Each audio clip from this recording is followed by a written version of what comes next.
जय हिंद मेरे प्यारे विद्यार्थियों। आज के इस वीडियो में हम पढ़ने वाले हैं क्लास 10th का संस्कृत बुक का चैप्टर 2। ये चैप्टर 2 है। ये द्वितीय पाठः पाटलिपुत्र वैभवम। Clear. Objective type questions with answer करने वाले हैं। ये पाटलिपुत्र का ये सीन है, आप लोग देख लीजिए। पहले के ज़माने में इस तरह हुआ करते थे पाटलिपुत्र।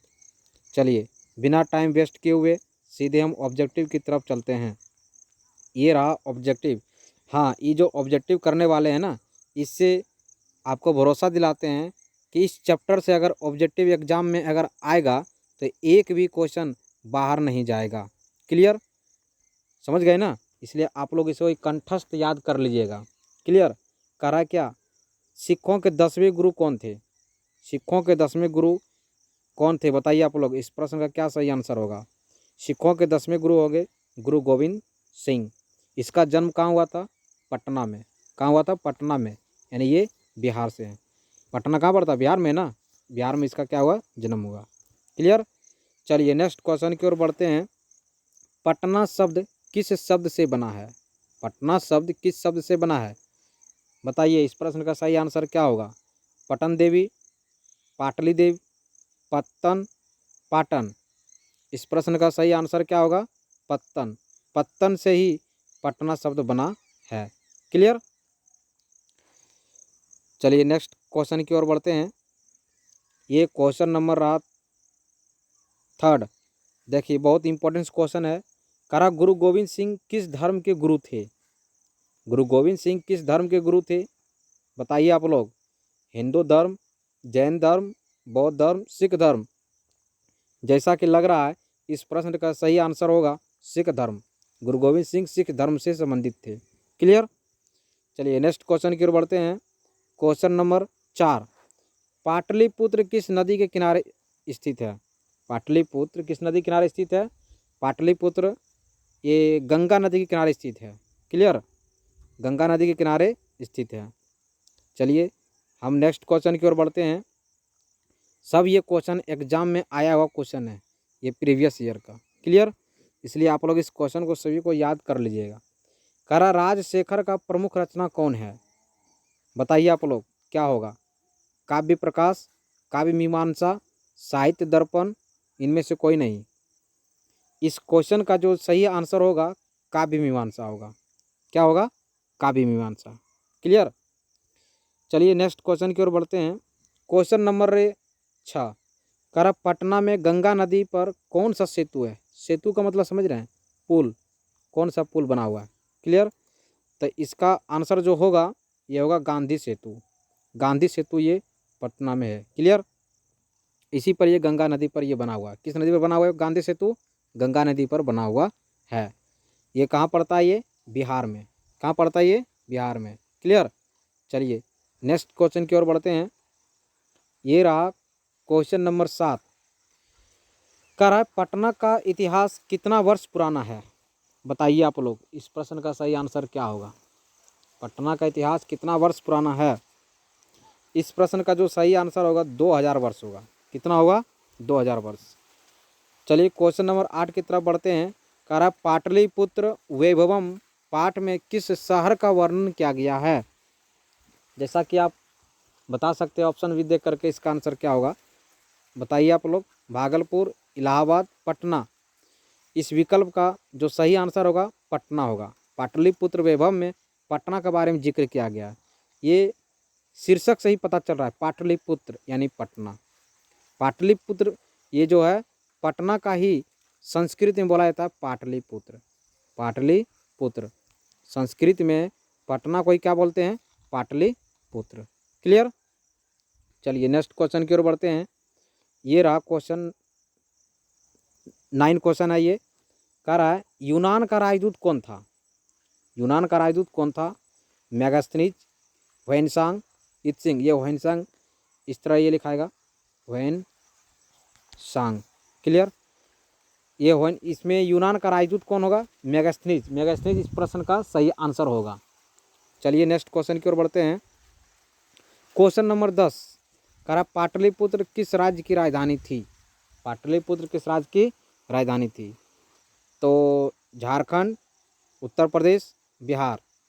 पाटलिपुत्र का मतलब हुआ पटना, पटना का ही है, संस्कृत में इसे बोलते हैं पाटलिपुत्र। तो ये पटना कहाँ पड़ता है? बिहार में, बिहार में है ना, बिहार की राजधानी पटना है, इसलिए इस प्रश्न का जो सही आंसर होगा बिहार होगा। क्लियर?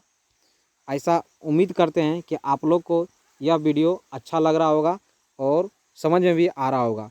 तो आप लोग कमेंट बॉक्स में ज़रूर पॉजिटिव कमेंट करें और जहाँ भी कोई त्रुटि होता है उसको बताएं, उसको फिर से नेक्स्ट वीडियो में कोशिश करेंगे उस त्रुटि को ख़त्म करने के लिए। क्लियर? कूटनीतम काव्य के कवि कौन हैं? कूटनीतम काव्य के कवि कौन हैं? विशाख दत्त, राजशेखर, कालिदास, दामोदर गुप्त। बताइए। कालिदास ने तो पुस्तक लिखे हैं कुमार संभवम, कुमार संभवम, अभिज्ञान शाकुंतलम, अभिज्ञान शाकुंतलम और मेघदूतम, रघुवंशम। ये सब पुस्तक किसके द्वारा लिखा गया है? कालिदास के द्वारा। क्लियर? विशाख दत्त क्या लिखा? मुद्रा राक्षस, मुद्रा, मुद्रा राक्षस, मुद्रा राक्षस जो पुस्तक है किसने लिखा? विशाख दत्त। ठीक है।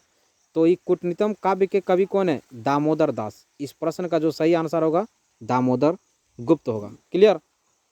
चलिए नेक्स्ट क्वेश्चन की ओर बढ़ते हैं हम। क्वेश्चन नंबर 12, किसके काल में पाटलिपुत्र की रक्षा व्यवस्था उत्कृष्ट थी, मतलब सबसे अच्छी थी? तो चंद्रगुप्त मौर्य, समुद्रगुप्त, घनानंद, कुमारगुप्त। इस प्रश्न का जो सही आंसर होगा चंद्रगुप्त होगा। चंद्रगुप्त के समय पाटलिपुत्र का जो रक्षा व्यवस्था था वो सबसे समृद्ध था और उत्कृष्ट था, बढ़िया था। ठीक है। और चंद्रगुप्त मौर्य ने ही घनानंद को मारा। घनानंद को किसने मारा? चंद्रगुप्त मौर्य ने। किसकी सहायता से? चाणक्य की सहायता से, चाणक्य की सहायता से। चाणक्य का ही अन्य नाम क्या है? कौटिल्य, कौटिल्य। चाणक्य का और क्या नाम है? विष्णुगुप्त। कौन गुप्त? इसे विष्णुगुप्त भी बोलते हैं। क्लियर? चलिए, ये चंद्रगुप्त मौर्य का प्रधानमंत्री किसे कहते हैं? कौटिल्य को ही। क्लियर? चलिए नेक्स्ट क्वेश्चन की ओर बढ़ते हैं। ये रहा क्वेश्चन नंबर 13। कह रहा है कालचक्र के कारण कितने वर्ष तक मध्यकाल में पटना की स्थिति जर्जर रही? बताइए। इस प्रश्न का सही आंसर क्या होगा? इस प्रश्न का सही आंसर होगा 1000 वर्ष तक। कितना होगा? 1000 वर्ष तक। क्लियर? क्वेश्चन नंबर 14 की ओर बढ़ते हैं। करा सरस्वती का कुलगिरी, ये टाइपिंग एरर है, ये कुलगिरी इस तरह होगा, कुलगिरी, गिरी मीन्स घर, है ना। कौन सा महानगर था? नालंदा, जयपुर, दरभंगा, पाटलिपुत्र। तो इस प्रश्न का जो सही आंसर होगा ये होगा पाटलिपुत्र। क्लियर? चलिए नेक्स्ट क्वेश्चन की ओर बढ़ते हैं। Question number 15। इस वीडियो में हम पूरा डिस्कस करेंगे 20 क्वेश्चन, पूरे 20 क्वेश्चन डिस्कस करने वाले हैं। चलिए 15 नंबर क्वेश्चन का रहा है गुरु गोविंद सिंह का जन्म स्थान कहाँ है? जैसा कि हम पीछे ही क्वेश्चन में बता चुके हैं, गुरु गोविंद सिंह का जन्म हुआ पाटलिपुत्र में। ये पाटलिपुत्र कहाँ पड़ता है? ये बिहार में ही, बिहार में है ना। क्लियर? चलिए नेक्स्ट क्वेश्चन की ओर बढ़ते हैं। 12 मेहिर द्वारा रचित कौन सा ग्रंथ है? आचार संहिता, विचार संहिता, विरह संहिता, मंत्र संहिता। बताइए इस प्रश्न का सही जवाब क्या होगा? आप लोग कमेंट बॉक्स में भी जवाब दीजिए। तो इस प्रश्न का जो सही आंसर होगा यह होगा विरह संहिता, विरह संहिता। विकल्प C is the right answer. Clear? चलिए नेक्स्ट क्वेश्चन की ओर बढ़ते हैं। ये क्वेश्चन नंबर 17 है। देखिए, कहा कि बुद्ध के समय पटना का नाम क्या था? जिसमें बुद्ध था उसमें पटना को क्या कहा गया था? तो उस समय पटना को कहा गया था, क्या कहा गया पटना को? पटना को उस समय कहा गया था पाटलीग्राम। क्या कहा गया? पाटलीग्राम। बुद्ध के समय पटना को क्या कहा गया? पाटलीग्राम। क्लियर? चलिए नेक्स्ट क्वेश्चन की ओर बढ़ते हैं। क्वेश्चन नंबर 18 है। पटना में कौमुदी महोत्सव, यानी कौमुदी एक त्यौहार है, ठीक है, ये मनाया गया था। ये कह रहा किसके शासनकाल में मनाया गया था? किसके काल में? तो इस प्रश्न का क्या आंसर होगा बताइए आप लोग। इस प्रश्न का जो सही आंसर होगा वो होगा गुप्त वंश। कौन सा वंश होगा? गुप्त वंश सही आंसर होगा। क्लियर? चलिए नेक्स्ट क्वेश्चन की ओर बढ़ते हैं। इस वीडियो का ये अंतिम क्वेश्चन रहा 19 और 20। जैसा कि हम बोल चुके हैं कि इस वीडियो में पूरे हम 20 क्वेश्चन डिस्कस करने वाले हैं जो कि VVI है। कौमुदी महोत्सव किस ऋतु में मनाया जाता है? कौमुदी महोत्सव बताइए किस ऋतु में मनाया जाता है? वसंत ऋतु, वर्षा ऋतु, ग्रीष्म ऋतु, शरद ऋतु। ये मनाया जाता है शरद ऋतु में। किस ऋतु में? शरद ऋतु में मनाया जाता है कौमुदी महोत्सव। क्लियर? ये कहाँ मनाया गया था? किस वंश के शासनकाल में मनाया? गुप्त वंश के शासनकाल में ही मनाया गया था। क्लियर? जैसा कि पीछे क्वेश्चन में डिस्कस कर चुके हैं। क्वेश्चन नंबर 20 करा परिभूत पुरंदर स्थानम की संज्ञा किसे दी गई है? किसे दी गई है? तो इस प्रश्न का जो सही आंसर होगा, या आंसर होगा पाटलिपुत्र नगर। पाटलिपुत्र नगर। ये मुद्रा राक्षस को किसने लिखा पुस्तक? विशाख दत्त। विशाख दत्त मुद्रा राक्षस पुस्तक लिखा। क्लियर? ये राजगीर है, ये राजगिरी का नया नाम है राजगीर। क्लियर? चलिए,